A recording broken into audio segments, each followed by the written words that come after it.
extreme, cold doomsday, my brother, Yibei, and I are eating a bubbling hot pot. Watching the miserable state of my cheating husband and ex-bestie like a reality show. It feels like heaven. In my previous life, a bizarre white fog swept the globe.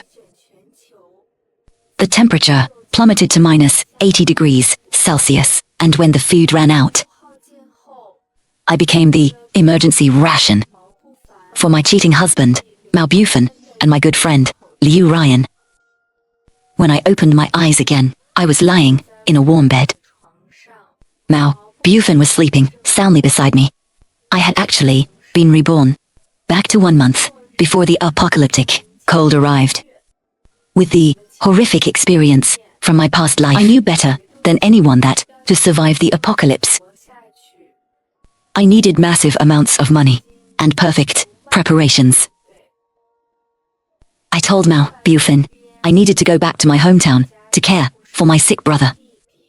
He was afraid my pay would be docked and forbade me from going. I lied, saying my office was renovating, so we were working from home with no pay cut.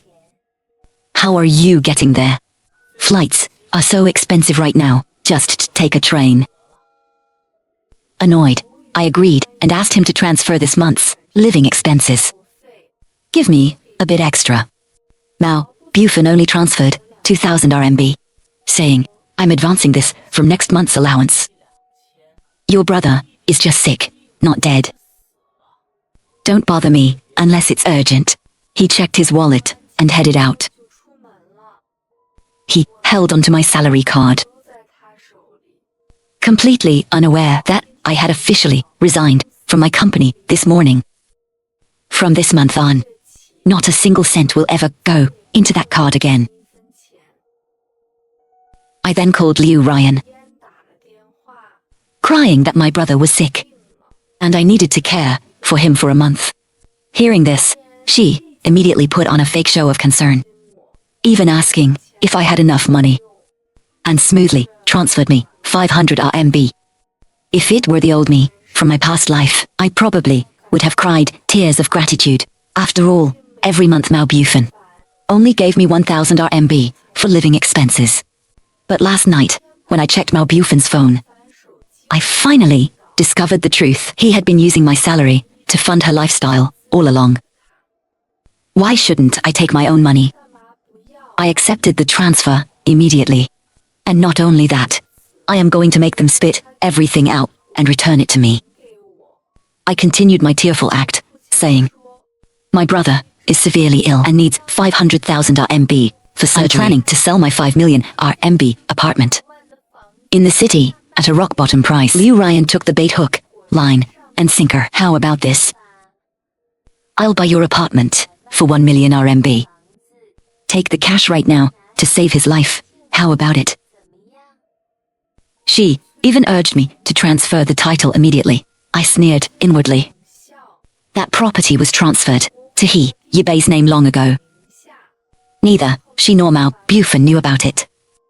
I pretended to hesitate before agreeing. After hanging up, I sent her a photo of a forged property deed that my brother had created. Yibei is a meteorology graduate student. Making a fake real estate registry link was child's play for him.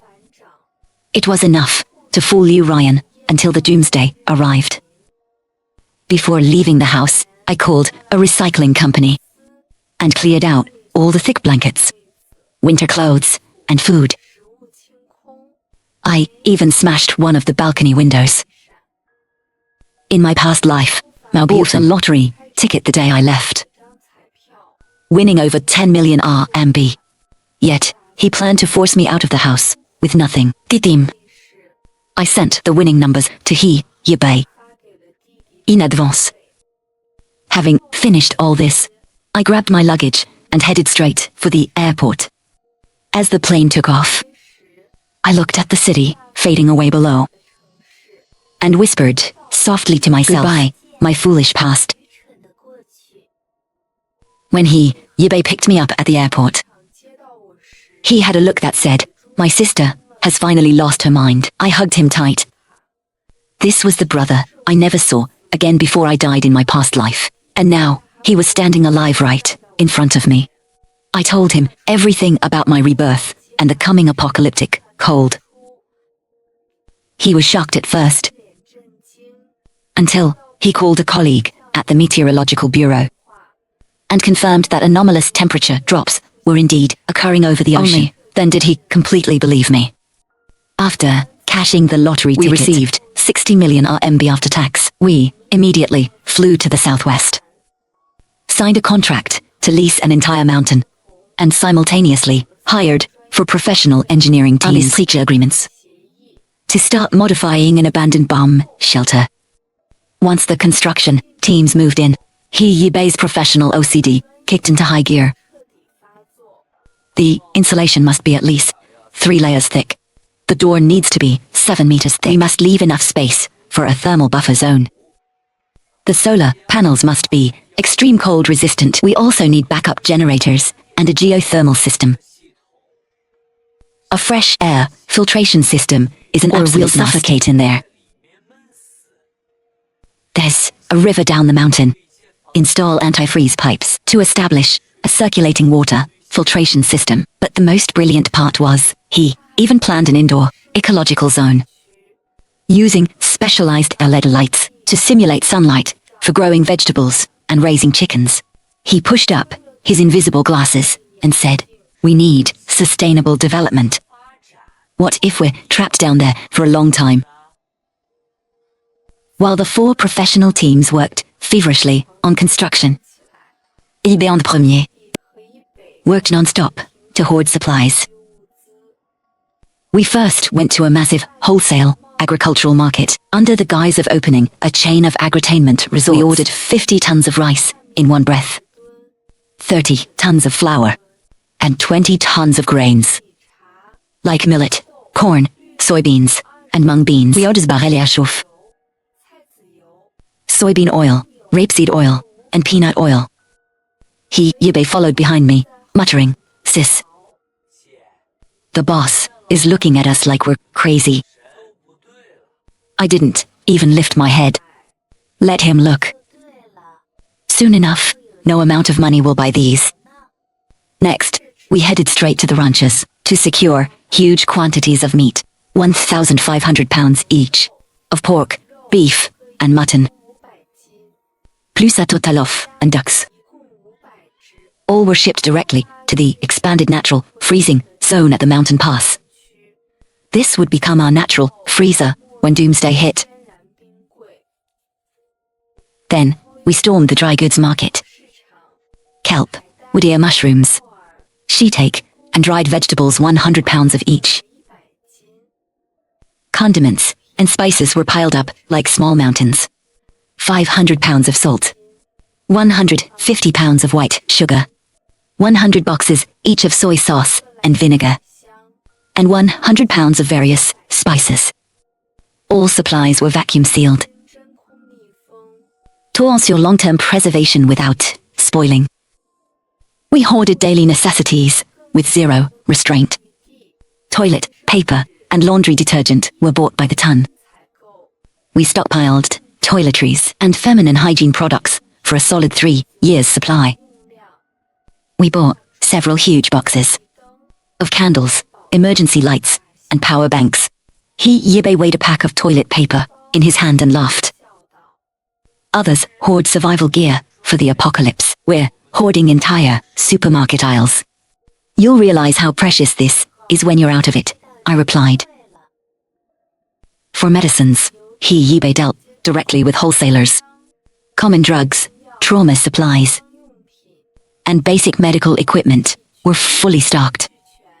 They were categorized and packed into moisture-proof medical cases. He flipped through the inventory list and sighed. This setup is more hardcore than a local clinic. In the apocalypse, hospitals are an unreachable luxury. We can only rely on ourselves. The risk of power outages couldn't be ignored. We brought back 500 noodle, self-heating meals, canned goods, and other essential rations, storing them in easily accessible areas. Custom exchange code suits. Yabe hugged a can of yellow peaches and joked, "I knew you wouldn't forget about these." I smiled and lightly tapped his head. As for fresh produce, we agreed to clear out 5 tons from 3 greenhouse farms at the very last minute, to be cellared and pickled for storage. From his initial disbelief, Yabe gradually became professional and decisive, preparing everything with near paranoia. He even managed to get his hands on a mobile meteorological monitoring station. Its blinking screens became our fortress's technological eyes, gazing out at the external world. Deep inside the mountain, the muffled sounds of fortress construction echoed day and night. I repeatedly double-checked the inventory lists and kept a close eye on the progress. During a quick break, I glanced at my phone. No call. No message. Mao Bufan seemed to have evaporated from the face of the earth. I could almost perfectly imagine the scene while I was away. Mao Bufan could now shamelessly bring Liu Ryan into the house, sit on the sofa I bought to watch TV, and lay on the bedsheets I laid out to celebrate their private world. Mao Bufan was probably using my hard-earned saving to buy Liu Ryan the designer bag she had eyed for so long, taking her to fancy restaurants, enjoying this stolen bliss without a wife to manage him. Well, let them enjoy themselves for a few more days, laugh and squander all they want in that illusion of warmth, because very soon they would realize that every ounce of warmth they stole and wasted would turn into ice picks stabbing back at them in the incoming bitter cold. And I would be right here in my fortress, watching it all unfold. 5 days before doomsday, the fortress was finally completed. My brother, Yabe, used homegrown pea shoots and beef to cook a pot of clear broth. The fragrance of the greens mixed with the rich aroma of stewed meat, warming our hearts to the core. We sat beside the small dining table, and in the center sat a fruit platter made from canned yellow peaches and hawthorn jelly. See, cheers to you. Yabe raised his glass filled with juice. I gently clinked my glass against his. The crisp sound echoed through the quiet fortress. Looking at my brother, who was growing up and becoming more sensible by the day, I only had one thought in my heart. No matter how terrifying the doomsday is, I will fight with everything I have to keep him safe. Right then, my phone, which I had set aside, suddenly rang piercingly. The screen lit up abruptly in the dim light. It was an unsaved number, yet one I knew by heart. Mao Buffon. My brother and I exchanged a glance, the air seeming to freeze for a moment.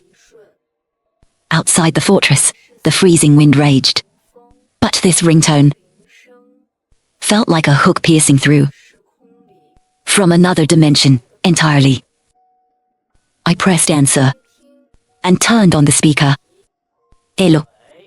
Mao Bufan's voice came through. The background noise was a loud TV program, accompanied by Liu Ryan's laughing chatter. He feigned impatience. It's been over a month. When are you coming back? Not anytime soon, I replied in a steady voice, betraying no emotion. Do you even care about this family anymore? His voice suddenly spiked in volume. Liu Ryan came over these past 2 days to help me clean the house, and she's exhausted. My brother, Yabe, clenched his fists, his knuckles turning white. I gently shook my head at him. Cleaning the house, I repeated slowly, my fingertips unconsciously tracing the warm edge of my cup. using the vacuum I bought. Wiping the furniture I picked. That must be so exhausting for her. Oh, by the way, that cashmere coat in the far left of the master wardrobe. The tags are still on it. It really suits her complexion. Tell her to try it on. The brie thing on the other end of the line halted, as if he choked on his own words. Immediately after, Buffon's voice carried an obvious tone of flustered rage and guilt. You? What kind of nonsense are you spouting? WAT quoi? Liu Ryan was just being nice and came over to help out. Stop projecting your dirty mind onto everyone else. Me dirty-moi? I almost burst out laughing. Images from my past life flashed by when I was pushed out the door. The coat draped over Liu Ryan's shoulders was exactly that new coat I hadn't even dared to wear. Mao Buffon, the money in our joint account, after paying off the mortgage this month, is the leftover enough for you to have a few fancy meals? Is it enough to buy her that new designer bag she's been eyeing? He reacted like a cat whose tail had been stepped on, his voice turning shrill. You spied on me. You checked my accounts. You truly disgust me. Don't think I don't know what kind of shady business you're up to out there. I'm telling you, get your ass back here right now, or else what? I cut him off sharply. Or else you'll lock me out on the balcony all night like last winter. Or steal the money I saved for so long for my brother's treatment. To pay off debts for your drinking buddies. The only sound left on the line was his heavy breathing, mixed with Liu Ryan's muffled voice, trying to calm him down. Don't stoop to her level. Listening to those sickening sounds, I articulated clearly, word by word. Mao Buffon, as for that house, and everything in it. If you guys like it so much, keep it, live your little life together. Don't bother waiting for me to come back with that, without waiting for his reaction. I hung up immediately and blocked his number. A number that had long made me sick to my stomach. My fingers were slightly trembling from suppressed anger. But my eyes weren't the least bit wet.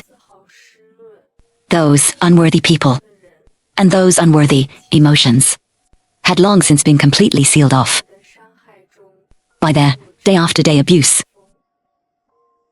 My brother, He Yibei, watched all this silently. He didn't pry. He simply picked up the ladle and scooped me a full, steaming bowl of hot soup, gently pushing it in front of me. His voice was gentle, yet firm, as he softly comforted me. Sis, don't be mad. Ils sont terre-mère. It's all in the past now. Eat, the meat is getting cold. I looked at my brother's caring eyes, feeling the warmth spreading from the bowl. The ice in my heart slowly melted into warmth. Yes, having him is enough. The warmth in this place is real. The food in this bowl is real. And this person right in front of me willing to stay by me. And the one I'd protect with my life is also real. As for Mao Buffon and Liu Ryan, let them remain in their fake warm illusion, causing chaos and squandering everything. Eventually, they will pay the price for everything they've done. Right at that moment, a bone-piercing chill suddenly seeped in through the fortress's vents, instantly scattering most of the warmth in the room. The wind outside the vents became shrill and mournful, sounding like countless resentful ghosts wailing. I knew that Doomsday's extreme cold had quietly arrived. On the day the extreme cold made landfall, the temperature curve on He Yibei's monitor plummeted vertically. I sat in the corner of the monitoring room, watching the man and woman still fooling around in my old house. Outside the window, a white fog was devouring the entire city at a visible speed. I dialed Liu Ryan's number. Liu Ryan. Thanks for the 1 million. My voice was calm. To show my gratitude, I'm sending you guys a gift. Go take a look at the balcony. Today's view is a once-in-a-century spectacle. Through the monitor, I watched them confusedly walk to the balcony. They saw the distant sea, emitting a massive, ear-piercing, cracking sound. The blue seawater froze into greyish-white, solid ice at an unbelievable speed. The ice layer even crept up the shore like a spreading monster.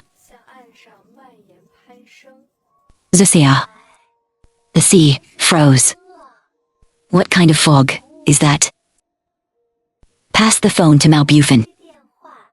When the phone was handed to Mao Bufin. Premier s'école. I have a few things to tell you. First, Liu Ryan used your money to buy our city apartment under my name.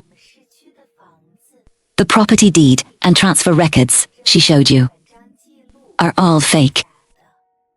But from the phone came Mao Bufin's voice, twisting into a furious roar, and Liu Ryan's frantic denials. Husband, listen to me. She's framing me. The sounds of beating, crying and wailing, and items shattering came clearly through the monitor. Mao Bufin, like a wild, enraged beast, jumped up and threw a heavy punch, knocking Liu Ryan to the floor, followed by a relentless beating. Liu Ryan's makeup was completely ruined, as she desperately cried and begged for mercy. Second, I waited for the commotion to die down a bit, before continuing in the bottom storage cabinet of the kitchen. I left something for you. Mao Bufin hurriedly shoved the half-dead Liu Ryan aside, stumbled into the kitchen, and dragged out a stiff, old, and thin cotton quilt. He wrapped it around himself like a treasured prize, completely ignoring Liu Ryan on the floor, who was only wearing thin pajamas, and violently shivering in the rapidly plunging temperature, her lips turning purple. Third, I watched through the monitor as he frantically searched for food while wrapped in the quilt. All the edible food in the house was disposed of before I left. Over, première posée. There really is one final reserve ration left. A glimmer of hope burst from his eyes. His voice was hoarse. Where? Tell me right now. My voice was ice cold. Didn't you just kick your reserve ration away? Mao Bufin froze abruptly, slowly and stiffly turning around. On the floor, Liu Ryan was struggling to crawl toward the sofa, trying to pull down the blanket draped over it, feeling his gaze on her. She looked up in pure terror. I was all too familiar with that look. When they pushed me out the door in my past life, he looked at me with those exact same eyes. That wasn't a look meant for a human being. It was evaluating an object, a piece of meat. Emo. Buffon. Usban. Don't listen to her nonsense. Mao Bufin lunged at her. Right at that moment, my brother, He Yibei, slammed my laptop screen shut. He took the phone from my hand and calmly delivered one last sentence to the other end. Mao Bufin, if you want to live, drag her into the bathroom. There's fresh water in the toilet tank that my sister prepared. Bière, terrier pack of compressed biscuits Remember, only one pack. The final image on the monitor's screen was the two of them scrambling and crawling into the bathroom, locking the door from inside. The frosted glass was quickly splashed with massive patches of red, along with frantic, blurry, thrashing shadows. I looked at my brother, Yibei, in shock.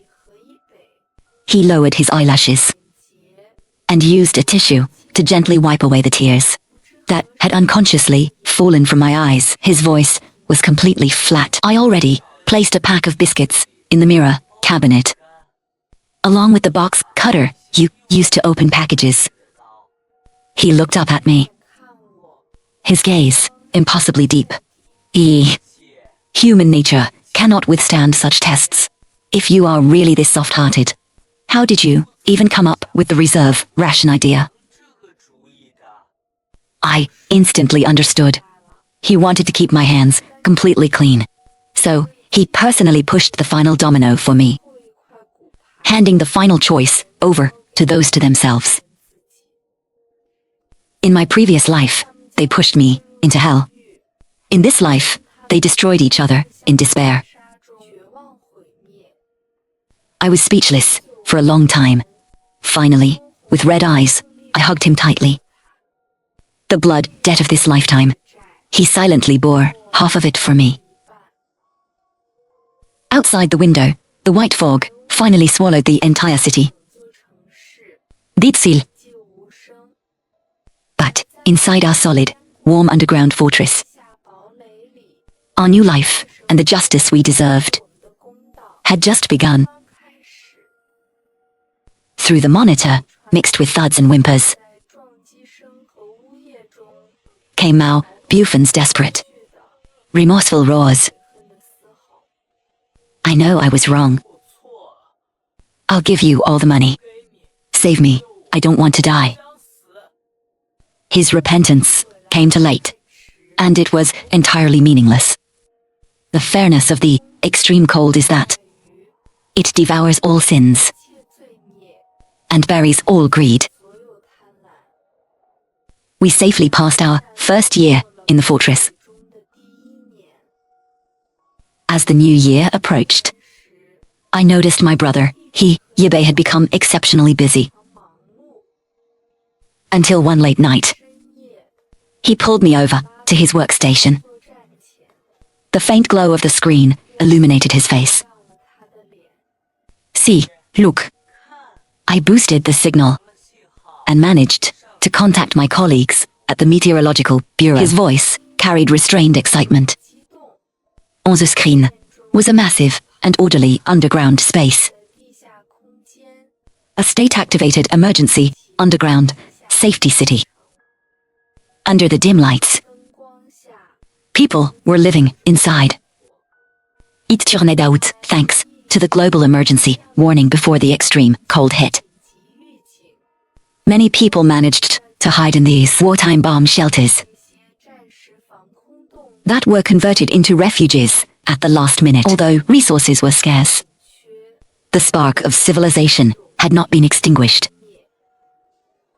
In the second year, temperatures rose to -40 degrees, setting a new post-disaster eye.